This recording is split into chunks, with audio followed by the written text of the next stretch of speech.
aider de bien comprendre pourquoi. Psaume 100, à partir du verset 1er jusqu'au verset 2. Poussez des cris de joie vers l'Éternel, toute la terre.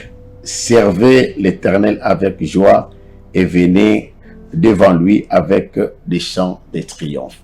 Alors, la louange a été créée pour que son état de gratitude devant celui qui l'a créé. Pas seulement l'homme, y compris les animaux.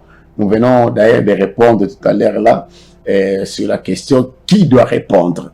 Alors, la louange, nous avons dit que c'est un canal par lequel nous pouvons, nous, l'homme, exprimer notre joie, notre gratitude envers celui qui nous a créé, notre créateur. Donc voilà un peu d'une manière séquencée pourquoi pourquoi Dieu a créé la louange. Donc c'est pour que par ces moyens, par ces canaux, nous puissions nous, en tout cas, manifester notre joie, notre état de gratitude vers notre créateur. La louange, Maman Nancy, a produit beaucoup de choses dans la vie des chrétiens que nous sommes, parce que j'aimerais d'abord souligner ici que la louange est tout à fait différente avec ce que le monde pense.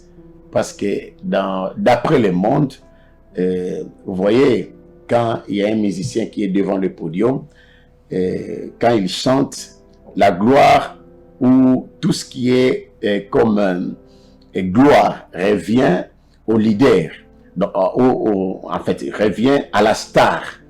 Mais ici, ce n'est pas ça le problème. Ici, la gloire, oui, la gloire revient à Dieu, mais pas l'homme qui reçoit la gloire, mais à un être qui est tout à fait supérieur par rapport à l'homme. Alors, la louange nous offre plusieurs bénéfices. La Bible nous apprend qu'au milieu de la nuit, ça c'est Actes des Apôtres, chapitre 16, au verset 25. Au milieu de la nuit, Paul et Silas, ils ont commencé à chanter et à prier. D'abord prier, et ils ont commencé à louer l'Éternel. Et la Bible nous apprend que tout à coup, il y a un ange qui est venu, il a ouvert d'une manière surnaturelle la porte de la prison et ils étaient surnaturellement aussi sortis de la prison. Donc vous voyez que